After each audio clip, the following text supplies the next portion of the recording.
మన బాపట్ల నియోజకవర్గంలోనే చాలా కదిలించే సంఘటన 15 ఏళ్ల అమర్నాథ్ని వాళ్ళ 17 ఏళ్ల అక్క ఏడిపిస్తూ ఉంటే రోడ్డు ఎదిరించాడని చెప్పి చెరుకు తోటలో తీసుకెళ్ళి పెట్రోల్ వేసి కాల్ చేశారు. ఈ రోజున జగన్ రాయి పడింది జగన్కి గాయమైతే రాష్ట్రానికి గాయమైందని మాట్లాడుతూ ఉన్నారు. 15 ఏళ్ల అమర్నాథ్ అడ్డంగా కాల్ చేస్తే 15 ఏళ్ల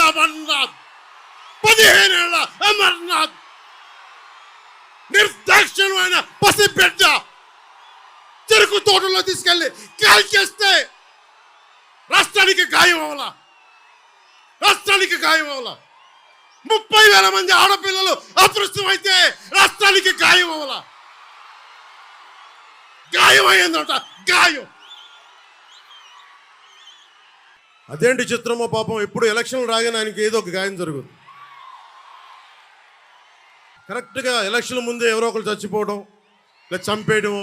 అంత హై సెక్యూరిటీ సిఐఎస్ఎఫ్ ఉన్న వైజాగ్ ఎయిర్పోర్ట్లో 2019కి కోడి కత్తితో గాయం చేశారంట అక్కడ. సరే, మనందరం ఏం చేసాం? దేవరకొండ బాలగంగాధర్ తిలక్ చెప్పినట్టుగా, కొడవగంటి మనకి కుటుంబరావు గారు చెప్పినట్టుగా మనందరం మధ్యతరగతి మనుషులం. మనందరికి ఏంటంటే అధికారం ఉన్నోడు డబ్బున్నోడు ఏమి చేసినా దానికి ఒక నైతిక భాష్యం ఇస్తాం. పాపం కాకినాడలో ఉండే ఒక మాఫియా డాన్ ఎవరిని కత్తితో పొడిచినా ఆయన ఏ పరిస్థితుల్లో పొడిచారో పాపం చంపేశారు. వైఎస్ వివేకానంద రెడ్డి గారిని ఏ పరిస్థితుల్లో పొడిచారో తెలియదండి మాకు. 30,000 మంది ఆడపిల్లలు అదృశ్యమయ్యారని పాపం జగన్ గారు ఏం చేస్తారండి పాపం. ఇది సగటు మధ్య తరగతి మనం చేసే తప్పు. ఇది మన హక్కులు మనం తెలుసుకోవట్లేదు. జగన్కి గాయం అయితే రాష్ట్రానికి అయ్యా గాయం. జెడ్ కేటగిరీ సెక్యూరిటీ ఏం చేస్తుందా? మీ జెడ్ కేటగిరీ సెక్యూరిటీ చూసుకోరా మీరు? మరి చంద్రబాబు గారి మీద రాళ్ళు కొట్టించినప్పుడు రాళ్ళ వర్షమే కురిపించారా మీరు? అప్పుడు ఏమైపోయినాయి? అప్పుడు రాష్ట్రానికి గాయం జరగలేదా? అంటే మీ మీద ఇంత గులకరాయి పడితేనే గాయం అయిపోయినట్ట. ఏమో ఎవడు చేశాడో. నా సంతాపం నాకు బాధ కలుగుతుంది. నన్ను అడిగారు ఈ రోజున స్టేట్మెంట్ ఇమ్మని చెప్పారు మా పార్టీ వక్తలందరూ. సార్, జగన్ గారికి ఇలా దెబ్బ తగిలింది అంటే నన్ను ఏం చేయమంటారన్న. ఆయనకి కొంచెం మీరు త్వరగా కోలుకోవాలని ఇవ్వంటే ఏమో అది నిజమో అబద్ధమో నాకేం తెలుసు. అతనే ఇలా టప్పుని కొట్టేసుకున్నాడేమో ఎవరికి తెలుసు? తెలియదు కదా. ఎందుకంటే కరెంటు పోయింది, దండలు ఉన్నాయంట. ఆ దండల్లో వాళ్ళే రాయిపెట్టి కొట్టుకున్నాడేమో. లేదు నిజంగా పోనీ ఒకసారి నాన్నా పులి కథలాగా ఒకసారి చెప్తే బాగుంటుంది. ప్రతిసారి ఎలక్షన్ రాగానే జరిగితే నిజంగా పులి వచ్చిన నాన్నా పులి కథలాగా అది అబద్ధం అనుకుంటాం. సరే, నిజంగా మీ మీద రాయిసినోండి మీరు పట్టుకోండి. ఎదురుగా పొడిచిన వ్యక్తినే ఈ రోజు వరకు మీరు పట్టుకోలేదు. జైలు నుంచి అతను బెయిల్ ఇప్పించారు 5 సంవత్సరాల తర్వాత. కోడికత్తి వ్యక్తినే. ఈ సెంటిమెంట్ డ్రామాలు దయచేసి ఆపండి. ఈ నాటకాలు భరించలేకపోతున్నాం. నేను వచ్చేటప్పుడు నా మీద బోల్డెన్ రాళ్ళు పడతా ఉంటాయి. మనకి పిఆర్పి టైంలో నేను ఖమ్మం వెళ్తూ ఉంటే నా మీద రాళ్ల వర్షం. మా వాళ్ళందరికీ మోకాళ్ళు ఇరిగిపోయినాయి. నాకు ఈపుల మీద రాళ్ళు పడ్డాయి. ఆ రోజున చెప్పుకోవడానికి మీడియా కూడా లేదు. మొత్తం కరెంట్ ఆపేశారు రాజశేఖర రెడ్డి గారి ప్రభుత్వం. బట్ దెబ్బలు తిని మేము వచ్చాం. నా స్టేజ్లు కూల్చేశారు. కాదు, నేను ముఖ్యమంత్రి కొడుకుని ముఖ్యమంత్రిని కాదు కదా. మన కథలు ఎవరికి తెలియవు. జగన్ గారికి ఇంత రాగానే అయ్యయ్యో ఎంత బాగా జరుగుతుందండి.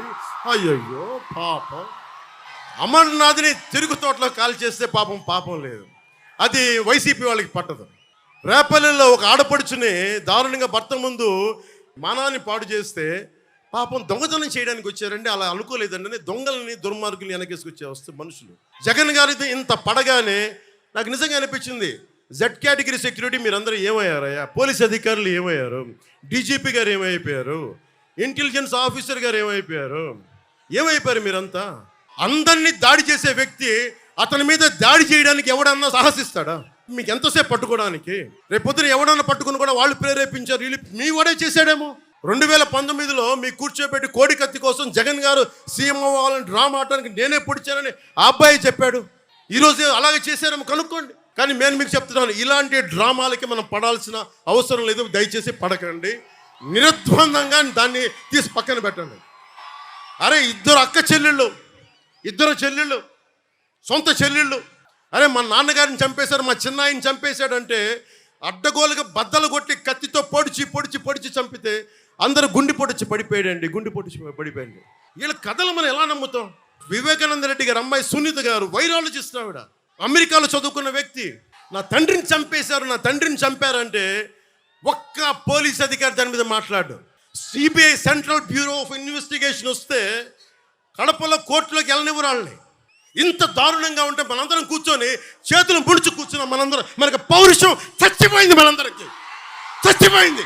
ఎందుకు నేను వ్యతిరేక ఓటును చీలొద్దు చీలొద్దు చీలొద్దు ఎందుకంటానంటే, ప్రజాస్వామ్యాన్ని కూని చేసేవాడు అక్కడ కూర్చొని మనందరినీ పొడుస్తా, చంపుతా, దోపిడీ చేస్తా ఉంటే ఎంతకాలం భరిస్తాం? ఎంతకాలం?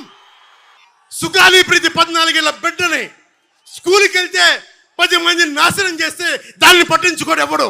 జగన్మోహన్కి బొక్క పడితే, చిన్న గులకరాయి పడితే రాష్ట్రం అంతా ఊగిపోద్ది. సగటు మనిషి బాధ మనకి తెలియదు, సగటు మనిషి బాధ మర్చిపోయాం. నిజంగా నాకు ఆవేదన ఉంది, ఏడుపు వస్తుంది. తప్పు జగన్మోహన్ రెడ్డి కాదు, మనదే. మనకు పౌరుషం చచ్చిపోయింది. ఇందాక తెనాలో చెప్పినట్టుగా దాస్యం చేసే కంటే కూడా చచ్చిపోవడం మేలు. దాస్యాన్ని ఆపేద్దాం, డిప్లొమసీ పక్కన పెట్టి గుండెల లోతుల నుంచి రాజకీయం చేద్దాం, గుండెల లోతుల నుంచి పాలిటిక్స్ చేద్దాం. మనం ఎవరం కులాలకి ప్రాంతాలకి దాటి గుంటూరు వినుకొండలో పుట్టిన జాషువా ఆయన స్ఫూర్తితోటి విశ్వనరుడి స్ఫూర్తిని తీసుకెళ్తే తప్ప ఈ ప్రభుత్వాలని మనం మార్చలేం. నేను మీ ఇంట్లో బిడ్డని, మీ సోదరుణ్ణి, మీ ఇంట్లో వాడిని, మీ స్నేహితుడిని. మీరు నన్ను నమ్మి కూటమిని గెలిపించండి, ప్రాణాలు దారబోసేస్తాను మీకోసం. 10 సంవత్సరాలు ఏ పదవి లేకుండా కేవలం తిట్లుని బూతుల్ని తింటూ గడిపాను. ఒక్కసారికి చిన్నపాటి విజయం చూపించండి. జనసేన, పవన్ కళ్యాణ్, తెలుగుదేశం, బీజేపీ కూటమి ఎలా పనిచేస్తూ ఒకసారి రుచి చూడండి. బూతుల వైసీపీ, దోపిడీ వైసీపీ కాకుండా నిర్మాణాత్మకంగా ఉండే కూటమి ఎలా పనిచేస్తూ మీకు అండగా ఉంటుందని తెలియజేసుకుంటూ, hello AP, hello AP, hello AP, జై హింద్.